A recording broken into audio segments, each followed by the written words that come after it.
Hello students, welcome to my YouTube channel. আজকে আমরা আলোচনা করব নবম শ্রেণীর বৃত্তের ক্ষেত্রফল অধ্যায়ের, অর্থাৎ কষে দেখি 18-র 8-এর দাগের থেকে যে অঙ্কগুলো আছে সেগুলো করে যাব। ঠিক আছে, 7 পর্যন্ত আমরা আগের দিন করেছিলাম, আজ হচ্ছে 8 থেকে করে যাব।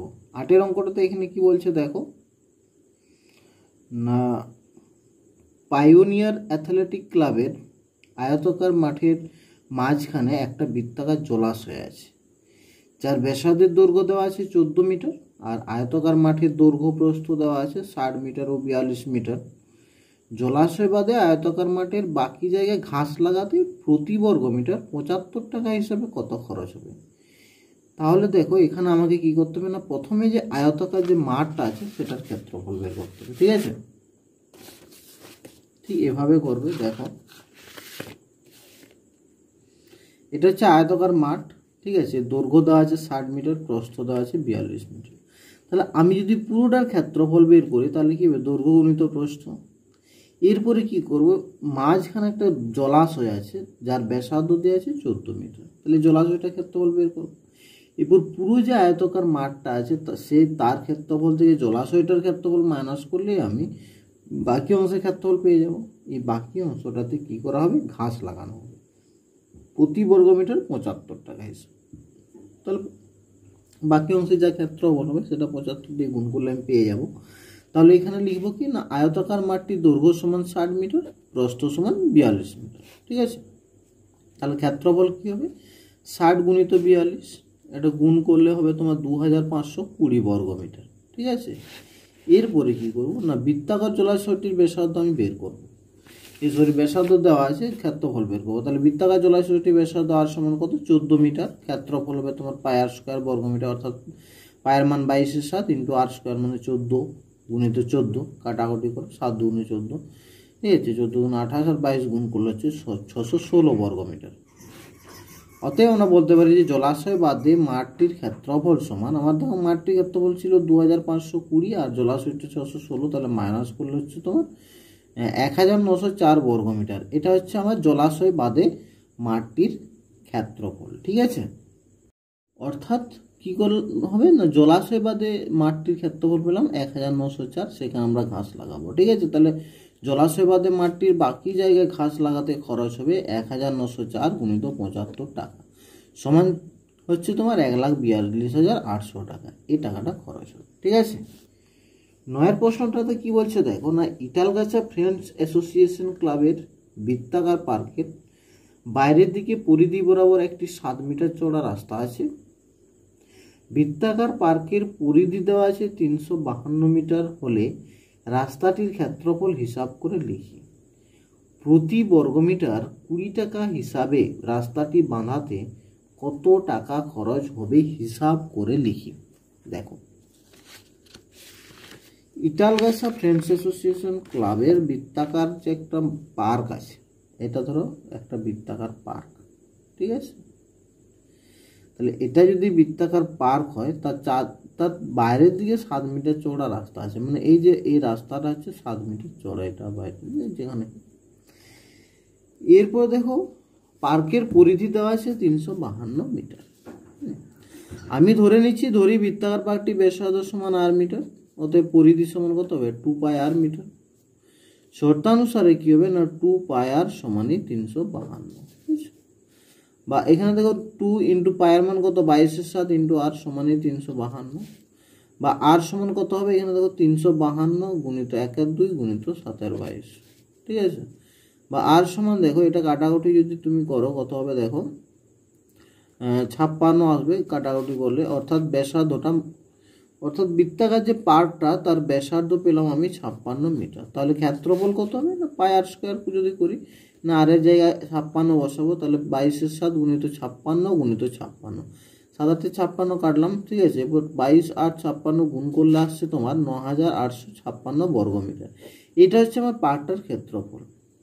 আচ্ছা, পার্কের চারপাশে একটা 7 মিটার চওড়া রাস্তা আছে, তাহলে আমি যদি ওই রাস্তা সহ পার্কটার ব্যাসার্ধ ধরি কত হবে, এমনিতে পার্কটির ব্যাসার্ধ দেওয়া আছে 56 মিটার বেরোলো আমার, তাহলে আমি যদি এইভাবে লিখি যে রাস্তা সহ পার্কটির ব্যাসার্ধ ক্যাপিটাল আর ধরছি সমান 56 প্লাস 7 সমান 63 মিটার। তাহলে রাস্তা সহ পার্কটির ক্ষেত্রফল কত হবে পাই আর স্কোয়ার, মানে এখানে 22/7 পাই আর আর মানে এখানে 63 হবে, 63 গুণিত 63 সমান হচ্ছে তোমার 12,474। ঠিক আছে, তাহলে 12,474 বর্গমিটার এটা হচ্ছে রাস্তা সহ পার্কটির ক্ষেত্রফল। তার মানে দেখো এই ভিতরের ক্ষেত্রফলটা আমার কত ছিল, শুধুমাত্র পার্কটার ক্ষেত্রফল ছিল আমার 9,856, কিন্তু যখন রাস্তা সহ বলছি মানে পুরোটা একদম মানে এই বার থেকে পুরোটার ক্ষেত্রফল যখন ধরছি তখন আসছে আমার 12,474 বর্গমিটার। তাহলে আমি রাস্তার ক্ষেত্রফলটা কত পাবো, মানে পুরোটা থেকে যদি আমি শুধুমাত্র ভিতরেরটা মাইনাস করি তাহলে রাস্তার ক্ষেত্রফল পেয়ে যাবো। তাহলে সেভাবেই করছি দেখো, অতএব রাস্তার ক্ষেত্রফল সমান কি হবে না 12,474 মাইনাস 9,856 বর্গমিটার। এটা মাইনাস করলে হবে তোমার 2,618, সরি এখানে ভুল লেখা আছে 2,618 বর্গমিটার। ঠিক আছে, তাহলে এটা হচ্ছে আমার রাস্তার ক্ষেত্রফল 2,618 বর্গমিটার। এরপরে কি হবে, এই 2,618 বর্গমিটারের জন্য কত টাকা খরচ হবে, প্রতি বর্গমিটার 20 টাকা হিসেবে রাস্তাটি বানাতে কত খরচ হবে। তাহলে আমার এত বর্গমিটার রাস্তা আছে, তাহলে প্রতি বর্গমিটার কত টাকা করে খরচ হচ্ছে 20 টাকা হিসাবে। তাহলে লিখবো আমি না প্রতি বর্গমিটার 20 টাকা হিসাবে রাস্তাটি বানাতে খরচ পড়বে 2,618 গুণিত 20 টাকা সমান কত 52,360 টাকা। এটা গুণ করলে পাবো। ঠিক আছে, 10এর প্রশ্নটা কি আছে দেখো না, আনোয়ারা বিবি তার অর্ধবৃত্তাকার জমির চারদিকে প্রতি মিটার 18.50 টাকা হিসাবে বেড়া দিতে 2,664 টাকা খরচ করেছেন। তিনি যদি তার ওই অর্ধবৃত্তাকার জমি প্রতি বর্গমিটার 32 টাকা হিসাবে চাষ করান তাহলে মোট কত টাকা খরচ করবেন হিসাব করে লিখি। ঠিক আছে, তাহলে দেখো না চারদিকে প্রতি মিটার 18.50 টাকা হিসেবে বেড়া দিতে তার খরচ হয়েছে 2,664 টাকা। তাহলে একটা অর্ধবৃত্তের চারদিক মানে কি হচ্ছে না বৃত্তের অর্ধেক প্লাস ব্যাসার্ধের দৈর্ঘ্য, ব্যাসের দৈর্ঘ্য, তাই না। তাহলে আমি এখানে অ্যাকচুয়ালি এই যে অর্ধবৃত্তাকার যে জমিটা আছে এর অ্যাকচুয়ালি যদি আমি পরিসীমা বের করি তাহলে কি হবে না এই বৃত্তের যে অর্ধেক প্লাস ব্যাসের দৈর্ঘ্য। ঠিক আছে, তাহলে আমি এখানে লিখবো ধরি অর্ধবৃত্তাকার জমির ব্যাসার্ধ সমান আর মিটার। তাহলে এখানে দেখো যদি ব্যাসার্ধ আর মিটার হয় তাহলে যেটা আমি ধরে নিচ্ছি পরিসীমা কত হবে না বৃত্তের অর্ধেক মানে কত হবে পাই আর প্লাস ব্যাস মানে 2r। তাহলে পাই আর প্লাস 2r এটা হচ্ছে পরিসীমা হলো। ঠিক আছে, এরপর দেখো ওটা বাইরের চারপাশটা বেড়াইতে খরচ কত করে খরচ হচ্ছে 18.50 টাকা করে খরচ হচ্ছে। তাহলে মোট 2,664 টাকা খরচ হয়েছে। তাহলে কত মিটার অ্যাকচুয়ালি জায়গা আছে সেটা আমরা বের করতে পারবো। লিখবো 18.50 টাকা খরচ হয় 1 মিটারের জন্য, 1 টাকা খরচ হয় 1/18.50 মিটারের জন্য, আর 2,664 টাকা খরচ হয় 2,664/18.50 মিটারের জন্য। অর্থাৎ এত মিটার অ্যাকচুয়ালি আমার পরিসীমাটা অর্ধবৃত্তের। ঠিক আছে, এটা কাটাকুটি করলে আসবে তোমার দেখো 144 মিটার। ঠিক আছে, এটাকে আমরা কি করব না শর্তানুসারে লিখতে পারি, যেহেতু অর্ধবৃত্তের পরিসীমা পাই আর প্লাস 2r হয় তার মানে শর্তানুসারে লিখতে পারি পাই আর প্লাস 2r সমানই হচ্ছে 144। ঠিক আছে, বা এখানে আর যদি আমরা কমন নিই কত হবে পাই প্লাস 2 সমানই হবে তোমার 144। ঠিক আছে, বা আর ইন্টু এটা পাই আর মান কত 22/7 প্লাস 2 সমান হচ্ছে 144, বা আর ইন্টু এখানে দেখো 22 প্লাস 7 দুগুণে 14/7 সমান হচ্ছে 144, বা এখানে আর সমান হবে তোমার 144 গুণিত 7/34। ঠিক আছে, তাহলে আর সমান কত হলো, এটা কাটাকুটি করলে হচ্ছে 28 মিটার। অর্থাৎ অর্ধবৃত্তাকার যে জমিটি আছে তার ব্যাসার্ধ পাচ্ছি আমি 28 মিটার। ঠিক আছে,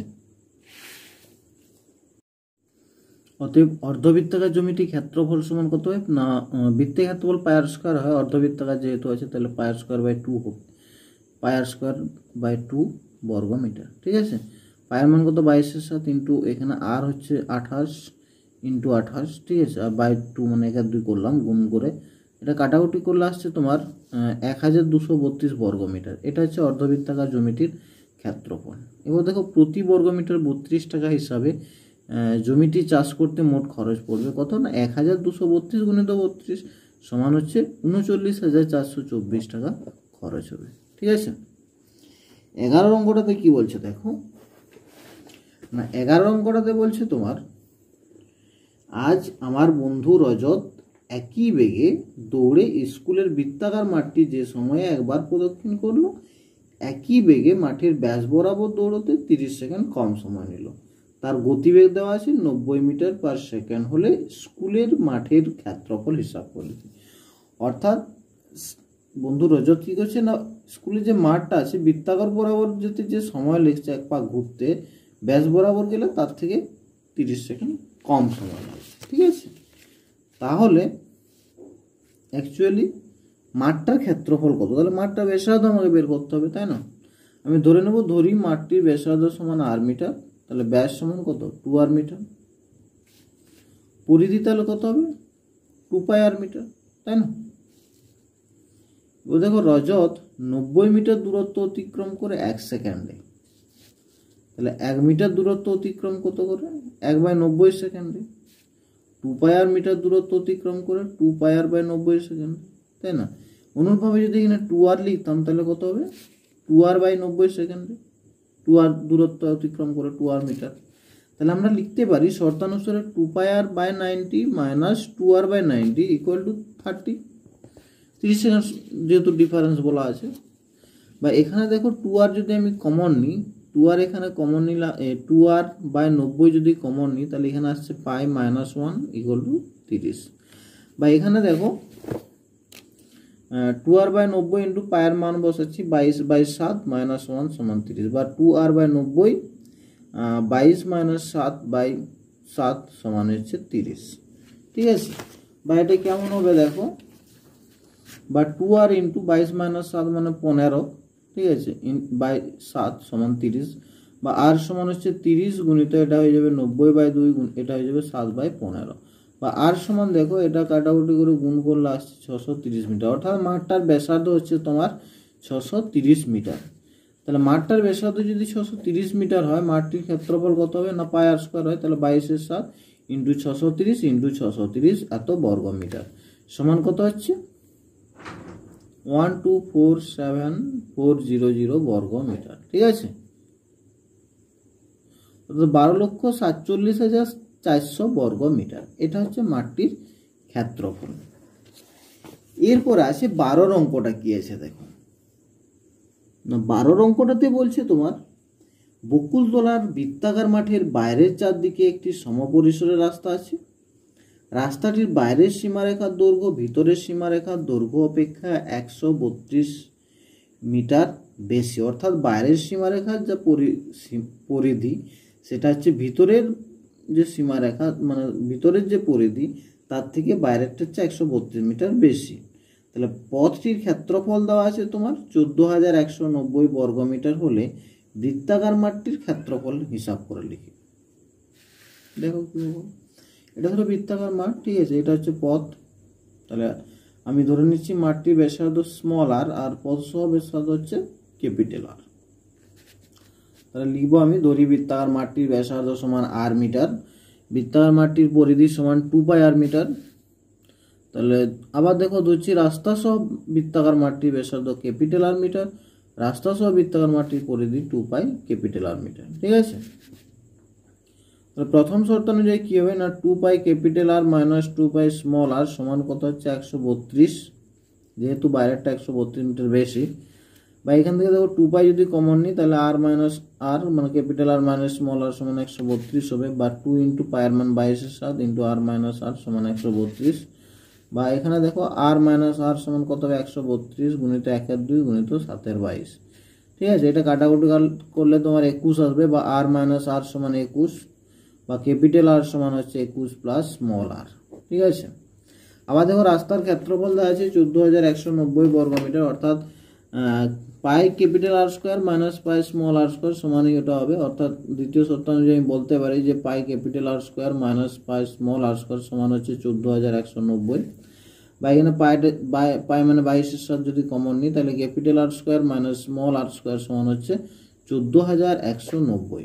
ঠিক আছে, বা এখানে কি হবে না r square capital R square minus small r square, অর্থাৎ স্কোয়ার মাইনাস বি স্কোয়ার সূত্র যদি করি আমরা, না capital R plus small r into capital R minus small r সমান 14,190। এদিকে 22-এর 7 ছিল, এদিকে আসলে 7-এর 22 হয়ে যাবে। ঠিক আছে, বা আর প্লাস স্মল আর capital R plus small r into এখানে এটার মান কত, আর মাইনাস আর এর মান হচ্ছে ক্যাপিটাল আর মাইনাস স্মল আর এর মান হচ্ছে 21। ঠিক আছে, সমান 14,190 ইন্টু 7-এর 22, বা capital R plus small r সমান দেখো এখানে 21টা দিকে নিয়ে চলে আলে কাটাকুটি করার পরে আসছে তোমার 215। ঠিক আছে, বা ক্যাপিটাল আর সমান হচ্ছে 215 মাইনাস স্মল আর, এটা আমি 2 নম্বর দিলাম। ঠিক আছে, এবার থেকে 1 নম্বরেও একটা ক্যাপিটাল আর এর মান পেয়েছি, 2 নম্বরেও পেলাম, তাহলে দুটোকে তুলনা করে দিচ্ছি।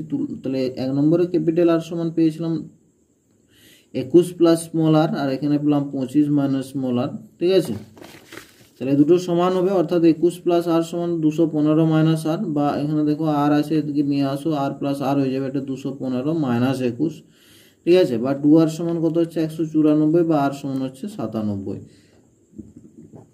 অর্থাৎ বৃত্তাকার যে মাঠটি তার ব্যাসার্ধ হচ্ছে 97 মিটার। ঠিক আছে, তাহলে ক্ষেত্রফল কত হবে, পাই আর স্কোয়ার সূত্র হবে। পাই মানে 22-এর 7 ইন্টু আর স্কোয়ার মানে 97 গুণিত 97। ঠিক আছে, এটা গুণ করলে আসছে তোমার 11,000 লক্ষ 2,06,998। ঠিক আছে, 2,06,998 বাই 7 সমান হচ্ছে তোমার 29,571 গুণ 1/7 বর্গ মিটার। এটা আসছে আমার বৃত্তাকার মাঠটির ক্ষেত্রফল। এরপর দেখো 13 দাগের 1 এবং 2 দুটো অঙ্ক আছে। ঠিক আছে, 13 দাগের 1 এবং 2 এ দুটো চিত্র দেওয়া আছে। ঠিক আছে, সেখানে কি বলছে ওই ছবিগুলোর রেখাঙ্কিত অঞ্চলের ক্ষেত্রফল বের করতে হবে। ঠিক আছে, 1 নম্বর ছবিটা ঠিক এরকম আছে, একটা বৃত্ত আছে, বৃত্তের ভিতরে একটা বর্গক্ষেত্র আছে। ঠিক আছে, এবার বাকি যে এই যে রেখাঙ্কিত করা আছে রেখাঙ্কিত অংশের ক্ষেত্রফলটা আমাকে বের করতে হবে। দেওয়া আছে কি না কি এবিসিডি হচ্ছে একটা বর্গক্ষেত্র আর বৃত্তের ব্যাসার্ধের দৈর্ঘ্য দেওয়া আছে 7 সেমি, এটা দেওয়া আছে। তাহলে দেখো আমরা যদি পুরো বৃত্তটার ক্ষেত্রফল বের করি, সেখান থেকে যদি আমরা বর্গক্ষেত্রের ক্ষেত্রফলটা মাইনাস করে দিই তাহলেই রেখাঙ্কিত অঞ্চলের ক্ষেত্রফল পেয়ে যাব।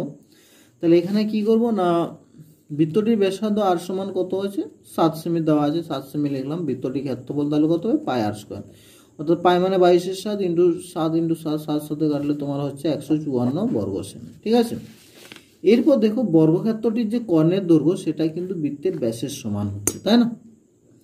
তাহলে আমরা লিখবো বর্গক্ষেত্রটির কর্ণের দৈর্ঘ্য এবং বৃত্তটির ব্যাসের দৈর্ঘ্য কিন্তু একই, তাই না? অতএব লিখবো বর্গক্ষেত্রটির কর্ণের দৈর্ঘ্য সমান ব্যাস, বৃত্তের ব্যাসার্ধ যদি 7 হয় বৃত্তের ব্যাস কত হবে 14 সেমি। অতএব বাহু সমান কি আমরা জানি কর্ণের দৈর্ঘ্য সমান বাহু গুণিত √2 হয়, তাহলে এই ক্ষেত্রে বাহুর সমান কত হবে 14/√2 সেমি হবে। ঠিক আছে, উপর নিচে √2 যদি গুণ করি তাহলে 14√2/√2 গুণিত √2 সমান হচ্ছে তোমার 7√2 সেমি। এটা হচ্ছে বর্গক্ষেত্রের বাহুর দৈর্ঘ্য। তাহলে বর্গক্ষেত্রের ক্ষেত্রফল কত পাবো না বাহু স্কোয়ার 7√2 তার হোল স্কোয়ার সমান হচ্ছে 98 বর্গ সেমি। অতএব রেখাঙ্কিত অংশের ক্ষেত্রফল হবে 154 মাইনাস 98 সমান হচ্ছে 56 বর্গ সেমি। এটা হলো আমার 1 নম্বর চিত্রের সমাধান। ঠিক আছে, 13 2 এর দিকে দেখো ছবিটা ঠিক এরকম দেওয়া আছে, অর্থাৎ একটা বর্গক্ষেত্র আছে, বর্গক্ষেত্রের 4টা যে শীর্ষবিন্দু সেই 4টা শীর্ষবিন্দুতে একটা করে সমান ব্যাসার্ধের বৃত্ত আঁকা আছে। ঠিক আছে, এবার দেখো এই রেখাঙ্কিত অংশগুলো করা আছে, এই রেখাঙ্কিত অংশের আমাকে ক্ষেত্রফলটা বের করতে হবে। তাহলে এখানে লেখা আছে দেখো প্রতিটি বৃত্তের ব্যাসার্ধের দৈর্ঘ্য দেওয়া আছে 3.5 সেমি। তাহলে 4টি বৃত্তের কেন্দ্র দেওয়া আছে এ বি সি ডি, এগুলো হচ্ছে 4টি বৃত্তের কেন্দ্র। ঠিক আছে, তাহলে এখানে আমি প্রতিটি বৃত্তের ব্যাসার্ধ দেওয়া আছে 3.5 সেমি, তাহলে ক্ষেত্রফল বের করো পাই আর স্কোয়ার হবে সমান 22-এর 7 ইন্টু আর স্কোয়ার মানে 3.5 গুণিত 3.5 মানে 35/10 গুণিত 35/10। ঠিক আছে, দেখো এটা গুণ করলে আসছে তোমার 385/10 সমান 38.5 বর্গ সেমি, অর্থাৎ প্রতিটি বৃত্তের ক্ষেত্রফল আমি পেলাম 38.5 বর্গ সেমি। এবার দেখো প্রতিটি বৃত্তের বৃত্তকলার ক্ষেত্র অর্থাৎ সাদা অংশটা যে মানে ঠিক এই জায়গাটা ধরো এটা প্রত্যেকটারই কিন্তু প্রত্যেকটা বৃত্তের এটা যা হবে এটা তা হবে, এটাও তা হবে, এটাও তাই হবে। তাহলে প্রত্যেকটা বৃত্তের এই বৃত্তকলার অংশের ক্ষেত্রফলটা আমরা বের করছি, ঠিক আছে। তাহলে এখানে লিখব প্রতিটি বৃত্তের বৃত্তকলা বা সাদা অংশের ক্ষেত্রফল সমান, আমরা বলেছিলাম যে বৃত্তকলার ক্ষেত্রফল মানে কি θ/360 গুণিত পাই স্কয়ার। তাহলে এখানে θ মানে 90 ডিগ্রি, 90/360 ইন্টু পাই মানে 22/7 ইন্টু r স্কয়ার মানে 35/10, 35/10। তাহলে এটা দেখো আমরা জানি এই অংশটা কত হচ্ছিল 38.5, তাহলে বাই 4 সমান হচ্ছে 9.625 বর্গ সেমি। এটা হচ্ছে প্রতিটি বৃত্তের যে বৃত্তকলা তার ক্ষেত্রফল। অতএব আমরা বলতে পারি যে প্রতিটি বৃত্তের রেখাঙ্কিত অংশের ক্ষেত্রফল কি, পুরো বৃত্তটার ক্ষেত্রফল পেয়েছিলাম 38.5, এটা হচ্ছে বৃত্তকলার ক্ষেত্রফল। তাহলে ওখান থেকে এটা মাইনাস করলে দেখো আমি রেখাঙ্কিত একটা বৃত্তের রেখাঙ্কিত অংশের ক্ষেত্রফল পেয়ে যাব। তাহলে লিখবো আমরা প্রতিটি বৃত্তের রেখাঙ্কিত অংশের ক্ষেত্রফল হবে সমান 38.5 মাইনাস 9.625 বর্গ সেমি, ঠিক আছে, সমান কত হবে 28.875 বর্গ সেমি, এটা ঠিক আছে। অতএব রেখাঙ্কিত অংশের মোট ক্ষেত্রফল কত হবে না 28.875 গুণিত 4, ঠিক আছে। একটা বৃত্তের যদি এটা হয় রেখাঙ্কিত অংশের ক্ষেত্রফল, তাহলে আমরা 4টা বৃত্ত আছে 4 দিয়ে গুণ করলাম, সমান হচ্ছে 115.5 বর্গ সেমি। তো আজ এই পর্যন্ত থাক, পরের দিনে আমরা বাকি অঙ্কগুলো নিয়ে আলোচনা করব, ঠিক আছে।